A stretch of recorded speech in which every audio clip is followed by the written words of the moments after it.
the advance notice was given and there was consular access done. We had checked all the procedures. অবশেষে ভারতের পার্লামেন্টে হাসিনাকে নিয়ে সিদ্ধান্ত জানিয়ে দিল ভারতের পার্লামেন্ট। তবে শেষমেশ উত্তর দিয়েছেন মোদি, জানিয়েছেন হাসিনা ভারতের অতিথি, তাকে তাড়াতাড়ি বিদায় করা হবে। ঢাকার রাজনীতি নয়, দিল্লির সবচেয়ে বড় চ্যালেঞ্জ এখন শেখ হাসিনা। জুলাই গণ অভ্যুত্থানের মুখে ক্ষমতাচ্যুত হয়ে ভারতে আশ্রয় নেওয়া শেখ হাসিনা এখন আর কেবল বাংলাদেশের রাজনীতির বিষয় নন, তিনি পরিণত হয়েছেন ভারতের জন্য সবচেয়ে বড় কৌশলগত চ্যালেঞ্জে। ঢাকার নিরাপত্তা পরিস্থিতি ও রাজনৈতিক অস্থিতিশীলতা নিয়ে দিল্লির মাথা ব্যথা এতটাই বেড়েছে যে সংসদীয় কমিটির এক প্রতিবেদনে তাকে সরাসরি সবচেয়ে বড় চ্যালেঞ্জ হিসেবে আখ্যায়িত করা হয়েছে। ইনশাল্লাহ বেঁচে যখন আছি, যেভাবে হোক আল্লাহ তো বাঁচিয়ে দিয়েছে, আবার এই বাংলাদেশ ফিরে পাবো। এই দুঃশাসনের হাত থেকে মানুষকে মুক্ত করব। বাংলাদেশকে আবার জাতির পিতার স্বপ্নের সোনার স্মার্ট বাংলাদেশ হিসেবে আমরা গড়ে তুলব। গত 2-3 মাস আগে থেকে ভারত একটা জিনিস বারবার বলে আসছে, একটা সত্য বারবার ডক্টর ইউনূসকে দিচ্ছে যে শেখ হাসিনাকে আমরা ফিরিয়ে দিব এক সত্ত্বে। সে সত্য কি? সে সত্য হচ্ছে শেখ হাসিনা সংবিধান অনুযায়ী এখনো বাংলাদেশের প্রধানমন্ত্রী। যদি প্রধানমন্ত্রী হিসেবে বাংলাদেশে শেখ হাসিনা যেতে পারে, ওই সত্ত্বেই শেখ হাসিনাকে আমরা বাংলাদেশের কাছে ফিরিয়ে দিব। এবং এই বিষয় নিয়ে ভারতের পার্লামেন্টও কিন্তু আলোচনা হয়েছে। নরেন্দ্র মোদীও এই ব্যাপার নিয়ে ক্লিয়ারলি কথা বলেছে। যখন বিরোধীরা শেখ হাসিনাকে কেন বাংলাদেশে ফেরত দিচ্ছে না এই ব্যাপারে প্রশ্ন তুলেছে, তখনও নরেন্দ্র মোদী ক্লিয়ারলি সংসদে বলেছে শেখ হাসিনাকে ফেরত দিলে প্রধানমন্ত্রী হিসেবে শেখ হাসিনাকে বাংলাদেশে ফেরত দিবে। শেখ হাসিনাকে ভারতে আশ্রয় দেওয়ার সিদ্ধান্তটি এখন ভারতের সব দলের, আওয়ামী লীগ এবং শেখ হাসিনার পাশে সব দলই আছে। আসসালামু আলাইকুম দর্শক, সিগন্যাল বিডি চ্যানেলের নতুন একটি গুরুত্বপূর্ণ নিউজ ভিডিও নিয়ে আপনাদের মাঝে হাজির হলাম। প্রিয় দর্শক, বাংলাদেশের বর্তমান রাজনৈতিক প্রেক্ষাপট জানতে যারা এই ভিডিওটি ক্লিক করেছেন তাদেরকে বলবো সম্পূর্ণ ভিডিওটি দেখতে থাকুন, কারণ এই ভিডিওতে এমন কিছু নিয়ে আলোচনা করা হয়েছে যা জানলে আপনারা অবাক হয়ে যাবেন। আর বাংলাদেশের বর্তমান রাজনৈতিক প্রেক্ষাপট নিয়ে যে যে জিনিসগুলো আজকে ঘটেছে তা জানবো আজকের এই ভিডিওতে। যারা এখন আমাদের চ্যানেলটি সাবস্ক্রাইব করেনি তারা অবশ্যই আমাদের চ্যানেলটি সাবস্ক্রাইব করে পাশে থাকা বেল আইকনটি অন করে দিবেন। আর যারা ইতিমধ্যে সাবস্ক্রাইব করেছেন তাদেরকে অসংখ্য ধন্যবাদ। তো প্রিয় দর্শক, চলুন আর কথা বাড়াবো না, একটি লাইক দিয়ে মূল ভিডিওতে যাওয়া যাক। ডক্টর ইউনূস সরকার শেখ হাসিনাকে বাংলাদেশে ফিরিয়ে আনার জন্য ভারতকে চিঠির পর চিঠি দিয়েছে, কিন্তু ভারত কোনো ভালো উত্তর দেয়নি এবং শেখ হাসিনাকে কিভাবে ফিরিয়ে দিবে এবং কখন ফিরিয়ে দিবে এই ব্যাপারও কিছু বলেনি।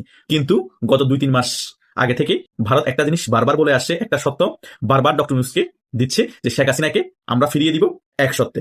সে সত্য কি? সে সত্য হচ্ছে শেখ হাসিনা সংবিধান অনুযায়ী এখনো বাংলাদেশের প্রধানমন্ত্রী। যদি প্রধানমন্ত্রী হিসেবে বাংলাদেশে শেখ হাসিনা যেতে পারে, ওই সত্ত্বেই শেখ হাসিনাকে আমরা বাংলাদেশের কাছে ফিরিয়ে দিব। এবং এই বিষয় নিয়ে ভারতের পার্লামেন্টও কিন্তু আলোচনা হয়েছে। নরেন্দ্র মোদীও এই ব্যাপার নিয়ে ক্লিয়ারলি কথা বলেছে। যখন বিরোধীরা শেখ হাসিনাকে কেন বাংলাদেশে ফেরত দিচ্ছে না এই ব্যাপারে প্রশ্ন তুলেছে, তখনও নরেন্দ্র মোদী ক্লিয়ারলি সংসদে বলেছে শেখ হাসিনাকে ফেরত দিলে প্রধানমন্ত্রী হিসেবে শেখ হাসিনাকে বাংলাদেশে ফেরত দিবে বা শেখ হাসিনাকে তখন বাংলাদেশে পাঠাবে। এটাই বাস্তবতা, কারণ সংবিধান অনুযায়ী শেখ হাসিনা এখনো বাংলাদেশের প্রধানমন্ত্রী। সাবেক বলতে কোনো কথা নাই, উনি পদত্যাগ করেন নাই। ওনার উপর জঙ্গি হামলা হয়েছিল, ওনার জীবন রক্ষার্থে উনি সেফটির জন্য ভারতে এসেছে। আবার যখন সময় হবে তিনি বাংলাদেশে গিয়ে ওনার ক্ষমতা উনি বুঝে নেবেন। তাই আপনারা যারা এখনো এগুলো নিয়ে অনেক চিন্তা বাদ দেন। শেখ হাসিনা বাংলাদেশে ঢুকার সাথে সাথে এখন যে পরিস্থিতি দেখতেছেন, অনেক ভয় পাচ্ছেন, হতাশা হয়ে আছেন, সকল কিছু একদিনের মধ্যে চেঞ্জ হয়ে যাবে। আবার বাংলাদেশে মুক্তিযুদ্ধের সপক্ষের শক্তির জয় জয়কার হবে। ওরা আহামরি তেমন কোনো লোক নেই, এরা কোনো কিছু করলেই ঢাকার মধ্যে সারা বাংলাদেশ থেকে সকল লোককে ঢাকার মধ্যে জড়ো করে অনেক বেশি জনগণের সমাগম দেখিয়ে তারা বুঝাতে যায় আমাদের অনেক জনসমর্থন। এই যে হাদির একটি জানাজা হয়েছে, এখানের মধ্যে দেখেছেন এত জনগণ, সারা বাংলাদেশ থেকে তারা লোক এনে দেখাতে চেয়েছে হাদির জনপ্রিয়তা, হাদিকে কত মানুষ ভালোবাসে। কিন্তু একটা জিনিস মাথায় রাখবেন, তাদের যতগুলো জনসমর্থন ততগুলোই ভোটার। সারা বাংলাদেশে ধরে নিলাম আমি 20 থেকে 30 লক্ষ ভোট আছে বা সমর্থন করে জামাত ইসলামকে, ওখান থেকে সর্বনিম্ন 10 লাখ মানুষকে তারা সারা বাংলাদেশ থেকে নিয়ে এসেছে এই হাদির জানাজার মধ্যে, মানুষকে দেখানোর জন্য হাদি বিপ্লবী, হাদি বীর। আরে ভাই, বিএনপি যদি একটা সাধারণ কর্মীও মারা যায়, এরকম যদি বিএনপি প্ল্যানিং করে, আমি ওই কর্মীর জানাজার মধ্যে ঢাকার মধ্যে কম না হলে 50 লক্ষ বা 40 লক্ষ মানুষ সমাগম করবো। এক ওয়ার্ডারে সারা বাংলাদেশের সকল বিএনপি সাধারণ কর্মীরা আপনার ঢাকায় চলে আসবে না? আওয়ামী লীগের ক্ষেত্রে আসবে না? আসবে তো। শুধু একটা জিনিস মাথায় রাখেন, চট্টগ্রামের সাবেক mayor চট্টলবীর A B M Mohiuddin Chowdhury মারা গিয়েছিল। সারা বাংলাদেশ থেকে চট্টগ্রামের মধ্যে কোনো লোক আসে না, শুধু চট্টগ্রামের মানুষই মহিউদ্দিন চৌধুরী জানাজা এসেছিল যে 10 থেকে 20 লক্ষ মানুষ হয়েছে। লালদিঘির ময়দান ছাড়িয়ে গিয়ে আন্দরকিল্লা ছাড়িয়ে গিয়েছে। তো চিন্তা করেন আওয়ামী লীগ যখন ক্ষমতায় ছিল তখন কি পরিস্থিতি হয়েছিল চট্টগ্রামে মহিউদ্দিন চৌধুরীর জানাজার মধ্যে। আর হাদির জানাজায় তো সারা বাংলাদেশ থেকে জামাত ইসলামীর লোক, বিভিন্ন মাদ্রাসার ছাত্রদেরকে নিয়ে আসা হয়েছে, ইসলামিক দলের বিএনপিরও কিছু লোক গিয়েছে। তারপরও মহিউদ্দিন চৌধুরীর জানাজা সমমানের হয়েছে, এর থেকে বড় জানাজা হয়নি। বুঝেন নাই ব্যাপারটা? এটাকে তো হাইলাইটস করার কিছুই নেই। বাংলাদেশে এর থেকে বড় অনেক জানাজা হয়েছে, এগুলো ফাইল ফুটেজ মিডিয়ার মধ্যে এখনো আছে। তাই শেখ হাসিনাকে ফিরিয়ে আনার যে স্বপ্ন ছিল এই ডক্টর ইউনূসের, সেই স্বপ্নগুলো অনেক আগে ধূলিসাৎ হয়ে গিয়েছে। এই যে আমাদের পররাষ্ট্র উপদেষ্টা তিনি সারেন্ডার করেছে, তিনি কিছুদিন আগে বলেছে, আপনারা সকলেই দেখেছেন যে ইন্ডিয়া যদি শেখ হাসিনাকে আমাদের কাছে ফেরত না দেয় আমাদের আর কিছু করার নেই। আরে ভাই, ফেরত দিবে না কেন? ইন্ডিয়া ফেরত দিবে না বলেছে, 100 বার দিবে। ইন্ডিয়া প্রধানমন্ত্রী হিসেবে শেখ হাসিনাকে বাংলাদেশে পাঠাবে এবং শেখ হাসিনা বাংলাদেশে ফিরে আবার প্রধানমন্ত্রী হবে। ডক্টর ইউনূস একমাত্র টিকে আছে মবের মাধ্যমে, ডক্টর ইউনূস একমাত্র টিকে আছে জঙ্গিবাদ প্রমোটের মাধ্যমে। যেদিন মব বন্ধ হয়ে যাবে, যেদিন জঙ্গিবাদ প্রমোট বন্ধ হয়ে যাবে, সেদিনই ডক্টর ইউনূস কুপোকাত। বিএনপি কিছু বলছে না, জাস্ট বিএনপি পাতানো নির্বাচনটা হওয়ার জন্য বসে আছে। বিএনপির কথা হচ্ছে যা হবার হোক, এখন কিছু বলবো না, তাল মিলে থাকবো, নির্বাচন হলো তো আমরা ক্ষমতায় আসবো, আমরা ক্ষমতায় বসি, তারপর আমরা আমাদের মতো সাজাবো। রাজশাহী বিশ্ববিদ্যালয়ে কে ভিপি হবে, কে ডাকসুর ভিপি হবে, এগুলো আমরা নির্ধারণ করবো কে চাকসুর ভিপি হবে। আবার 1 বছর পর আবার আমরা ক্ষমতায় বসার পর আবার নির্বাচন দিয়ে সকল ভার্সিটি কলেজ আমরা দখল করে ফেলতে পারবো। আগে মেইন হচ্ছে আমরা ক্ষমতায় বসা। এখন কে বিসি নিয়োগ দিচ্ছে, জামাতের কোথায় বিসি নিয়োগ হচ্ছে, দেখ ওরা ক্ষমতায় আমরা আসার পর মেইন খেলাটা আমরা খেলবো। সে কারণে বিএনপি এখন এগুলো নিয়ে এত মাথা ঘামাচ্ছে না। কিন্তু বিএনপি একটা জিনিস ভুল করতেছে, জামাত টেকনিক খাটিয়ে যদি 80-90-100টা আসন পেয়ে যায়, তখন কিন্তু বিএনপি ক্ষমতায় আসার পরও জামাতের সাথে ফাইট করা টাফ হয়ে যাবে। কারণ জামাত সামরিকভাবে বিএনপি থেকে খুবই শক্তিশালী। জামাত এবং বিএনপির সাথে এককভাবে ফাইট দিয়ে আওয়ামী লীগ টিকে ছিল, কারণ আওয়ামী লীগ সামরিকভাবে শক্তিশালী হওয়ার কারণে। কিন্তু বিএনপি আওয়ামী লীগের মতো অত সাংগঠনিকভাবে শক্তিশালী না, জনপ্রিয়তা থাকলো। জামাতকে 10টা-20টা আসনের বেশি জিততে দেওয়া যাবে না বিএনপি। ওই জিনিসটা মাথায় রাখলে যদি পাতা নির্বাচন হয়েও যায়, এটাই হচ্ছে মেইন কথা। আর শেখ হাসিনা আসবে, সঠিক সময়ে আসবে।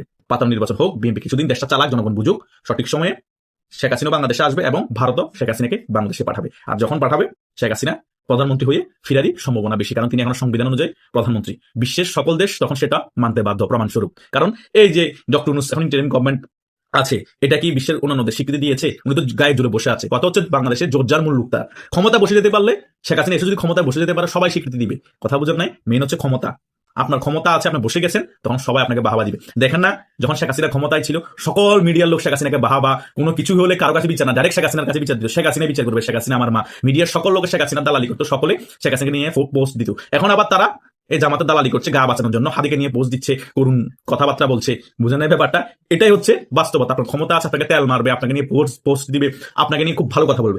আপনার যখন পতন হয়ে যাবে, আপনাকে গালাগালি করবে, আপনার 14 গোষ্ঠী দিয়ে বলবে। এখন ডক্টর ইউনূসকে নিয়ে যারা ভালো কথা বলছে, ডক্টর ইউনূসকে নিয়ে যারা দালালি করছে, ডক্টর ইউনূসকে দেখবেন নির্বাচনের পরে বা ডক্টর ইউনূসের যদি পতন হয়ে যায় নির্বাচনের আগেও, ডক্টর ইউনূসের সম্পর্কে তারা কি বলে, কি পোস্ট দেয়, কি গালাগালি করে। কথা বুঝেন না? এই প্রথম আলোর কিছুদিন আগে তাদের পুরো কার্যালয় চালিয়ে পুড়িয়ে ছাই করে দিয়েছে। ডেস্টিনির এই ডেইলি স্টারের আপনার পুরা পত্রিকার যে কার্যালয় আছে পুরো জ্বালিয়ে পুরো ছাই করে দিয়েছে। কিন্তু তারা কি করছে? সংবাদ মাধ্যমে এসে আবার ডক্টর ইউনূসের দালালি করছে, বলছে ডক্টর ইউনূসের নাকি মান সম্মান ক্ষুণ্ণ হচ্ছে। আরে ভাই, ডক্টর ইউনূসের মদদইগুলো করা হচ্ছে, ওনার আবার মান সম্মান কি ক্ষুণ্ণ হচ্ছে? ওনার মান সম্মান থাকলে না ক্ষুণ্ণ হবে? এত কিছু হওয়ার পরও, তাদের ডেইলি স্টার জ্বালিয়ে দেওয়ার পর, প্রথম আলো জ্বালিয়ে দেওয়ার পর, তাদের লোকগুলা সংবাদ মাধ্যমে এসে ভয়ে দালালি করতে হচ্ছে। তারা চিন্তা করছে ডেইলি স্টার জ্বালিয়ে দিয়েছে, প্রথম আলো জ্বালিয়ে দিয়েছে, কখন আমাদেরকে জ্বালিয়ে দেয়, এখন ডক্টরকে একটু তেল মারে যদি বাঁচা যায়। সেভাবে করে ভাই বেঁচে থেকে কোনো লাভ নাই। ভাগের মতো একদিন বেঁচে থাকেন, দালালি করে বিড়ালের মতো বেঁচে থেকে কোনো লাভ নাই। বুঝেন নাই ব্যাপারটা? আবার শেখ হাসিনা যখন দেশে চলে আসবে, শেখ হাসিনা আবার যখন প্রধানমন্ত্রীর চেয়ারে বসে যাবে, আবার শেখ হাসিনার দালালি করবে। এটাই তো আপনাদের কাজ। আপনারাই মেইন কালপিট, আপনারাই বাংলাদেশে ধ্বংসের মেইন কারিগর। অন্য কেউ ফেসিস্ট না, আপনারাই মেইন ফেসিস্ট তৈরি করার কারিগর। এই ডক্টর ইউনূসকে আপনারাই হিটলারের থেকে বড় হিটলার মানিয়েছেন বাংলাদেশে। 5 আগস্ট পরবর্তী সময় তেল মেরে মেরে এদের ওনার দালালি করে করে। তা না হলে ডক্টর ইউনূস আজকে এরকম রাঘব বল হতে পারতো না, বাংলাদেশের জঙ্গিদের এরকম আস্ফালন ঘটাতে পারতো না। আপনাদের কারণে এই ডক্টর ইউনূস বাংলাদেশে পরিস্থিতি করতে পেরেছে। তাই বাংলাদেশের সবচেয়ে বড় শত্রু হচ্ছে এই সুশীলরা। তাদেরকে আপনি ভালো মতে অর্ধেক বাস পাশা দিয়ে ঢুকিয়ে দিলে বলবে কম হয়েছে, আরেকটু ঢুকান। আবার বলবে আপনি পাশা দিয়ে বাস ঢুকানোর কারণে আমার খুব মজা লেগেছে, আপনি খুব ভালো শাসক, আপনি পাশার মধ্যে বাস ঢুকাতে পারেন। এই ডেইলি স্টার এবং এই প্রথম আলো লোকদের মতো। কথা বুঝেন নাই? এভাবেই করে চলছে আমাদের বাংলাদেশ। তাই বাংলাদেশ উন্নয়ন শিখরে পৌঁছাবে কি করে? যেই সরকারে বসে তার দালালি করে, যতই কিছু করুক, তার সুনাম ছাড়া আর কিছুই করতে পারে না। সংবাদ মাধ্যমগুলো সম্পূর্ণরূপে ধ্বংস করে দিয়েছে এই বাংলাদেশকে। এই সকল সুশীলরা আগে মারা দরকার, এই সকল সুশীলদেরকে। বুঝেন নাই ব্যাপারটা? না বুঝলে আর বোঝাতে পারবো না। ভারতের সব দল শেখ হাসিনার পাশে, এটাই আজকের আমার ভিডিওর বিষয়। আপনারা জানেন যে গত বছর 5 আগস্ট শেখ হাসিনা ভারতে চলে আসার পর এ পর্যন্ত আমি অনেকগুলি ভিডিওতে এই প্রসঙ্গ আলোচনা করেছি যে হাসিনার প্রত্যর্পণ, অর্থাৎ হাসিনাকে কতদিন থাকতে দেওয়া হবে, তাকে অন্য কোনো দেশে পাঠানো হবে কিনা বা বাংলাদেশে পাঠিয়ে দেওয়া হবে কিনা, এই সমস্ত বিষয় নিয়ে ভারতের সরকারের কি অবস্থান, রাজনৈতিক দলগুলির কি অবস্থান। তো একটা নতুন পরিস্থিতির কারণে আমি এই বিষয়টি আবার আলোচনায় আনছি। তার আগে আপনাদের একটু ধরিয়ে দিই যে গত বছর 5 আগস্ট বিকেলবেলা যখন শেখ হাসিনা তার বোনকে নিয়ে ভারতে এলেন, সেদিন ভারতের সংসদ চালু ছিল। সেদিনই ভারতের সংসদে ভারতের বিদেশমন্ত্রী এস জয়শঙ্কর তিনি ইনফরমেশন দেন, সাংসদদের জানান যে জরুরি পরিস্থিতিতে বাংলাদেশের প্রধানমন্ত্রী শেখ হাসিনা তিনি ভারতে এসেছেন এবং ভারত সরকার তাকে আতিথেয়তার জন্য পর্যাপ্ত বন্দোবস্ত করেছে। এবং সেদিনই কিন্তু সব দলই এটাকে সাধুবাদ জানায়। পরদিন ভারতের সংসদে একটি সর্বদলীয় বৈঠক হয়েছিল। সেই বৈঠকে সরকারের তরফে লিখিতভাবেই জানানো হয় যে কোন পরিস্থিতিতে বাংলাদেশের প্রধানমন্ত্রী শেখ হাসিনা তাকে ভারতে আশ্রয় দেওয়া হয়েছে এবং সেই সিদ্ধান্ত সমস্ত দল অর্থাৎ যারা সংসদে যে দলগুলি আছে বলাই বাহুল্য যে মানে মূল যে দলগুলি সেই দলগুলি সবাই এই সিদ্ধান্তে সরকারের সিদ্ধান্তে সায় দেয় যেটি একটি সঠিক সিদ্ধান্ত ভারত সরকার নিয়েছে। আপনারা জানেন যে ভারত সরকার এখন পরিচালনা করছে ভারতীয় জনতা পার্টি, যার প্রধান নেতা নরেন্দ্র মোদী, তিনি প্রধানমন্ত্রী, এবং এই দল চালিত সরকারের যে সিদ্ধান্ত সেটাকে কিন্তু সব দল অর্থাৎ Congress, CPM, CPI, Trinamool Congress, DMK, Samajwadi party, রাষ্ট্রীয় জনতা দল এরা সকলেই কিন্তু এন্ডোর্স করে অর্থাৎ সিদ্ধান্তটিকে মঞ্জুর করে বা অনুমোদন করে এবং তারা বলে যে এটা সঠিক সিদ্ধান্ত আপনারা নিয়েছেন। এখন আজকে তাহলে আমি ভিডিওটা কেন করছি, এর মধ্যবর্তী সময়তে আমি আরো 4-5টা ভিডিওতে এটাও ব্যাখ্যা করেছি যে কেন শেখ হাসিনার ব্যাপারে ভারত সরকারের অবস্থান অত্যন্ত ইতিবাচক। সম্প্রতি আপনারা জানেন যে ভারতের বিদেশমন্ত্রী জয়শঙ্কর তিনি দিল্লিতে মিডিয়ার একটা অনুষ্ঠানে খুব খোলাখুলি বলেছেন যে হাসিনা কতদিন থাকবেন এটা হাসিনাই ঠিক করবেন, অর্থাৎ ভারত সরকার কখনো তাকে বলবেও না যে আপনি অন্য কোনো দেশে চলে যান বা আপনাকে আমরা দেশে ফিরিয়ে দিচ্ছি, এটা বলা হবে না। এটা একেবারে স্পষ্ট করে দেওয়া হয়েছে যে উনি যতদিন মনে করবেন যে উনি দেশে নিরাপদ নন ততদিন উনি ভারতে থাকতে পারবেন, অতএব এই নিয়ে কোনো সংশয় নেই। তারপরেও আমি আজকে আলোচনাটা করছি এই কারণে যে বৃহস্পতিবার দিল্লিতে ভারতের সংসদে যে বিদেশ মন্ত্রক বিষয়ক যে সংসদীয় কমিটি, যেটা বাংলাদেশে বলা হয় পররাষ্ট্র মন্ত্রক, তেমনি আমাদের হচ্ছে বিদেশ মন্ত্রক, এই বিদেশ মন্ত্রকের সংসদীয় কমিটি তাদের যে বৈঠক হয়েছে সেই বৈঠকে অনেক দেশ নিয়ে নানান ধরনের মন্তব্য তাদের আছে, অর্থাৎ ভারতের সাংসদেরা, বিভিন্ন দলের সাংসদেরা তারা পররাষ্ট্র মন্ত্রকের কাজকর্ম বা বিদেশ মন্ত্রকের কাজকর্মকে তারা পর্যালোচনা করেছেন এবং কোথায় ভালো কোথায় মন্দ তার কিছু কিছু কিছু কিছু দৃষ্টান্ত সেখানে আছে। একটা গুরুত্বপূর্ণ চ্যাপ্টার হচ্ছে বাংলাদেশ। এটাও নতুন নয়, বিগত বহু বছর ধরেই বাংলাদেশ নিয়ে আলাদা করে একটা গুরুত্বপূর্ণ চ্যাপ্টার থাকে। এই চ্যাপ্টারে এবারে একটা নতুন কথা বলা আছে যেটা হচ্ছে যে উদ্বেগজনক। সেটা বলা হয়েছে যে মুক্তিযুদ্ধের পর অর্থাৎ 1971-এ বাংলাদেশ রাষ্ট্র প্রতিষ্ঠার পর থেকে এ পর্যন্ত ভারতের সঙ্গে সম্পর্কের অনেক ওঠানামা হয়েছে, এক এক সময় এক এক ধরনের সম্পর্ক হয়েছে। শেখ হাসিনার দ্বিতীয় পর্বে সম্পর্কটাকে বলা হচ্ছিল যে দুদেশের দ্বিপাক্ষিক সম্পর্কের অনন্য উচ্চতায় তারা পৌঁছেছে, এটাও বলা হচ্ছিল। আবার বঙ্গবন্ধুর হাত ধরে বাংলাদেশ যখন স্বাধীন বাংলাদেশ যাত্রা শুরু করলো, তারপরে 15ই আগস্ট 1975 পর্যন্ত অর্থাৎ বঙ্গবন্ধুকে হত্যা যে ঘটনা, সেই ঘটনা পর্যন্ত বাংলাদেশ ভারতের সম্পর্ক এক হাতে বয়েছে। তারপরে যে সরকারগুলি এসছে তাদের সঙ্গে সম্পর্কের অনেক ওঠানামা ছিল। এই মধ্যবর্তী সময়তে যারা প্রধানমন্ত্রী বা রাষ্ট্রপতি পদে ছিলেন তার মধ্যে অবশ্যই অন্যতম হচ্ছেন জিয়াউর রহমান, তারপরে আমরা জানি যে হুসেইন মোহাম্মদ এরশাদ, তারপরে খালেদা জিয়া, নির্বাচিত প্রধানমন্ত্রী খালেদা জিয়া, এবং শেখ হাসিনা 2 দফায় প্রধানমন্ত্রী, সব মিলিয়ে 5 বছর তিনি প্রধানমন্ত্রী বা 5 বারের প্রধানমন্ত্রী তিনি। প্রথমে 1996 থেকে 2001, পরে আবার 2009 থেকে 2024। এই যে দ্বিতীয় দফায় 15 বছর 8 মাস তিনি প্রধানমন্ত্রী ছিলেন। এই সময়টা ভারত বাংলাদেশ সম্পর্ককে বলা হচ্ছে যে অনন্য উচ্চতায় উঠেছিল। নানান বিষয়ে নানান ধরনের বোঝাপড়া হচ্ছিল দুই দেশের মধ্যে এবং দু দেশই তার ফলে উপকৃত হচ্ছিল। কিন্তু এই মুহূর্তে অর্থাৎ 5 আগস্ট 2024-এর পর যে পরিস্থিতি, অর্থাৎ বিগত 16 মাস, এই 16 মাসকে ভারতের সংসদীয় কমিটি বলেছে মোস্ট চ্যালেঞ্জিং রিলেশনস, অর্থাৎ সম্পর্কটা একটা ভারতের কাছে একটা বড় চ্যালেঞ্জ যে তারা কিভাবে বাংলাদেশের যে সরকার বা বাংলাদেশে যারা শাসন করছেন তাদের সঙ্গে কিভাবে দ্বিপাক্ষিক সম্পর্ক চালিয়ে নিয়ে যাবে, এটা ভারতের কাছে খুব চ্যালেঞ্জিং। ভারত সরকারের তরফে একটি কথা বারে বলা হচ্ছিল যে নির্বাচিত সরকারের সঙ্গে তারা কাজ করতে অনেক বেশি স্বস্তি বোধ করবে। অন্তর্বর্তী সরকার মানে অন্তর্বর্তী, তারা মনে করছিল যে তাদের তরফে বারবারই এটা বোঝানো হচ্ছিল যে অন্তর্বর্তী সরকারের কোনো কিছুকেই ভারত সরকার খুব সিরিয়াসলি নেবে না। নির্বাচন হবে, নির্বাচনের মধ্য দিয়ে যারাই ক্ষমতায় আসবে তাদের সঙ্গে ভারত সরকার কাজ করবে, সে সরকারের চরিত্র যাই হোক না কেন। আমি এই প্রসঙ্গে আপনাদেরকে পাকিস্তানের একটা উদাহরণ দিতে পারি, পাকিস্তান ভারত সম্পর্কের। সেটা হচ্ছে পাকিস্তানের জেনারেল মুশারফ, তিনি যখন প্রেসিডেন্ট হয়েছিলেন তখন তাকে ভারতে আমন্ত্রণ জানানো হয়েছিল এবং তিনি আগ্রায় ভারতের তৎকালীন প্রধানমন্ত্রী অটল বিহারী বাজপেয়ী তার সঙ্গে তার শীর্ষ বৈঠক হয়েছিল। কিন্তু এই জেনারেল মুশারফ কিন্তু যখন পাকিস্তানের জেনারেল ছিলেন, সেনা প্রধান ছিলেন, তখন তিনি তৎকালীন প্রধানমন্ত্রী নওয়াজ শরীফকে খানিকটা অন্ধকারে রেখেই ভারতের বিরুদ্ধে যুদ্ধ প্রস্তুতি নিয়েছিলেন এবং কার্গিল সংঘর্ষ হয়েছিল এবং এটা ছিল সম্পূর্ণভাবে মোশাররফের নিজস্ব সিদ্ধান্ত। নওয়াজ শরীফ প্রকাশ্যেই বলেছিলেন যে সেনা প্রধান তাকে এই ব্যাপারে সম্পূর্ণ অন্ধকারে রেখেছিলেন। সো সেই যে মোশাররফ তিনি যখন প্রেসিডেন্ট হয়েছেন তখন কিন্তু তাকে ভারতে আমন্ত্রণ জানাতে অটল বিহারী বাজপেয়ী কোনো দ্বিধাবোধ করেননি। ফলে আগামী দিনে যারা বাংলাদেশের সরকারে আসবে তাদের সঙ্গে ভারত সরকার কাজ করবে। আমি ফিরে আসি হাসিনার প্রসঙ্গে, কেন আজকের এই বিষয়টি নিয়ে আমি ভিডিও করছি। সংসদীয় কমিটি তাদের রিপোর্টে আরো একটি কথা বলেছে। তারা বলেছে যে শেখ হাসিনাকে যে ভারতে আশ্রয় দেওয়া হয়েছে এটা ভারতের প্রাচীন যে ঐতিহ্য, যে আতিথেয়তার যে ঐতিহ্য, সেই আতিথেয়তার ঐতিহ্যের সঙ্গে সামঞ্জস্যপূর্ণ এবং ভারত সরকার সঠিক সময়ে সঠিক সিদ্ধান্তটি নিয়েছে, এইটা হচ্ছে তাদের রিপোর্টে তারা বলেছে। এটার মানে হচ্ছে যে ভারত সরকারের সিদ্ধান্তই শুধু নয়, এখন ভারতের সব দলই কিন্তু শেখ হাসিনার পাশে দাঁড়িয়ে গেল।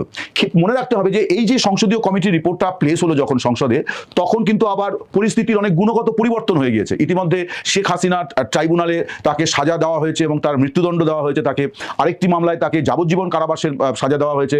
আরেকটি মামলায় তার মোট 30 বছরের জেল দেওয়া হয়েছে। একের পর এক মামলাতে তার, আমার ধারণা যে এটা প্রায় 1000 বছর ছাপিয়ে যাবে যা মামলা তাকে দেওয়া হয়েছে। সব মিলিয়ে সব মামলায় যদি বিচার হয় এবং বিচারকরা যদি এরকম সাজা দিতে থাকেন তাহলে 1000 বছরের বেশি হয়তো শেখ হাসিনার কারাবাসের সাজা হবে। তো যাই হোক, সংসদীয় কমিটি যখন এই সিদ্ধান্তকে এইভাবে এন্ডোর্স করে দিল, তার মানে এটা শুধুমাত্র ভারত সরকারের সিদ্ধান্ত নয়, ভারতের সবকটি রাজনৈতিক দলের সিদ্ধান্ত। অর্থাৎ রাজনৈতিক দলগুলি তারা ভারতের বিজেপি পরিচালিত, নরেন্দ্র মোদী পরিচালিত সরকারের সিদ্ধান্তে তারা সায় দিল।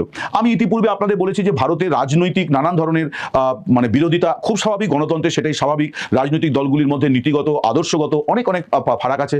কংগ্রেস এবং বিজেপির মধ্যে তো আদর্শগত ফারাক খুব বড়, বেশ জোরালো ফারাক আছে। নীতিগত নানান ধরনের ফারাক তাদের দুটি দলের মধ্যে আছে। এবং বাকি যে দলগুলি, অর্থাৎ এখন ভারতের রাজনীতিতে বেশ কিছু আঞ্চলিক দল আছে যারা গুরুত্বপূর্ণ ভূমিকা পালন করছে জাতীয় রাজনীতিতে। তার মধ্যে অন্যতম মমতা বন্দ্যোপাধ্যায়ের তৃণমূল কংগ্রেস, সমাজবাদী পার্টি, অখিলেশ যাদবের সমাজবাদী পার্টি, তামিলনাড়ুতে ডিএমকে আছে, এমকে স্ট্যালিনের নেতৃত্বে ডিএমকে, বিহারে রাষ্ট্রীয় জনতা দল বা বিহারে জনতা দল ইউনাইটেড, নীতিশ কুমারের নেতৃত্বাধীন জনতা দল ইউনাইটেড আছে। এই যে এত দল আছে তারা সবাই কিন্তু এই সিদ্ধান্তটাকে এন্ডোর্স করেছে, অনুমোদন করেছে, যেটা সঠিক সিদ্ধান্ত। অর্থাৎ বাংলাদেশ সরকার তারা তাদের মতো করে ভারতের উপরে চাপ তৈরি করার চেষ্টা করছে, নানান ধরনের কৌশল অবলম্বন করছে যে শেখ হাসিনাকে ফেরাতে হবে। কিন্তু ভারত সরকার কিন্তু খুব ঐক্যবদ্ধভাবে এক সুরে কথা বলছে, এখানে কিন্তু কোনো দ্বিমত নেই। অর্থাৎ বাকি দলগুলো তারাও কিন্তু বাংলাদেশের আওয়ামী লীগের সভানেত্রীর ব্যাপারে তাদের অবস্থানের সঙ্গে বিজেপির অবস্থানের কোনো ফারাক নেই। অর্থাৎ তাদের মধ্যে অন্য নানান প্রশ্নে রাজনৈতিক বিরোধিতা থাকলেও বাংলাদেশের বর্তমান পরিস্থিতির প্রেক্ষিতে আওয়ামী লীগ এবং তার সভানেত্রী শেখ হাসিনা তাদের সম্পর্কে ভারতের সব দলের কিন্তু অভিন্ন অবস্থান এখন। অর্থাৎ সকলেই মনে করছেন যে পরিস্থিতি বাংলাদেশে তৈরি হয়েছে তাতে শেখ হাসিনাকে প্রত্যর্পণের কোনো প্রশ্নই আসে না, বরং অতিথির প্রতি যে আচরণ করা দরকার, ভারত দীর্ঘ বছর ধরে যে আচরণ করে এসেছে সেই আচরণ, সেই ধরনের ব্যবহারই তার প্রতি তাকে দেওয়া হবে, সেইভাবেই তাকে আশ্রয় দেওয়া হবে, তার প্রতি সেই আতিথেয়তাই দেওয়া হবে। আপনারা ইতিমধ্যে জানেন, আমি বলেওছি যে শেখ হাসিনাকে যথেষ্ট সুরক্ষা দিয়ে রাখা হয়েছে। দিল্লিতে আছেন, তাকে রাখা হয়েছে এটা বলা হয়। আমি কিন্তু এইভাবে দায়িত্ব নিয়ে আপনাদের বলতে পারবো না, তার কারণ সত্যি নিরাপত্তাজনিত কারণে এই বিষয়টি অত্যন্ত স্পর্শকাতর, বলা হয় না কখনো এটা। এবং কারণ শেখ হাসিনার অনেক শত্রু আছেন এবং তারা যে ভারতে এসে ষড়যন্ত্র করবেন না এটার তো কোনো গ্যারান্টি নেই। ফলে ভারত সরকার, বলা হয় তিনি দিল্লিতে আছেন, কিন্তু দিল্লিতেই আছেন কিনা আমি সেটা দায়িত্ব নিয়ে বলছি না, কিন্তু যেখানেই তিনি থাকুন তাকে অত্যন্ত গুরুত্বপূর্ণ সুরক্ষা দেওয়া হয়েছে। তাকে আমাদের, যেটা আমি বিভিন্ন সূত্র থেকে জানতে পেরেছি, যে ভারতের প্রথম সারির মানে মন্ত্রীরা, কেন্দ্রীয় মন্ত্রিসভার মন্ত্রীরা, তারা যে ধরনের বাংলোতে থাকেন, সুরক্ষিত বাংলো, সুসজ্জিত অত্যাধুনিক বাংলো, সেই রকম একটি বাংলোতে তিনি থাকেন। তার জন্য সার্বক্ষণিক কর্মচারীরা আছেন। একেবারে বাংলাদেশের প্রধানমন্ত্রী থাকাকালীন যে ধরনের সুযোগ সুবিধাগুলি তিনি পেতেন, প্রায় সব সুবিধাই তার জন্য বরাদ্দ আছে। প্রিয় দর্শক, ইতিমধ্যে আপনারা আমাদের পুরো ভিডিওটি দেখেছেন। ভিডিওটি দেখে কি জানলেন এবং বুঝলেন অবশ্যই আপনাদের মূল্যবান মতামতটি আমাদের কমেন্ট বক্সে জানাতে ভুলবেন না। এখনো যারা আমাদের চ্যানেলটি সাবস্ক্রাইব করেননি তারা অবশ্যই আমাদের চ্যানেলটি সাবস্ক্রাইব করে পাশে থাকা বেল আইকনটি অন করে দিবেন এরকম নিত্য নতুন প্রতিদিন গরম গরম নিউজ আপডেট পেতে। ধন্যবাদ সবাইকে।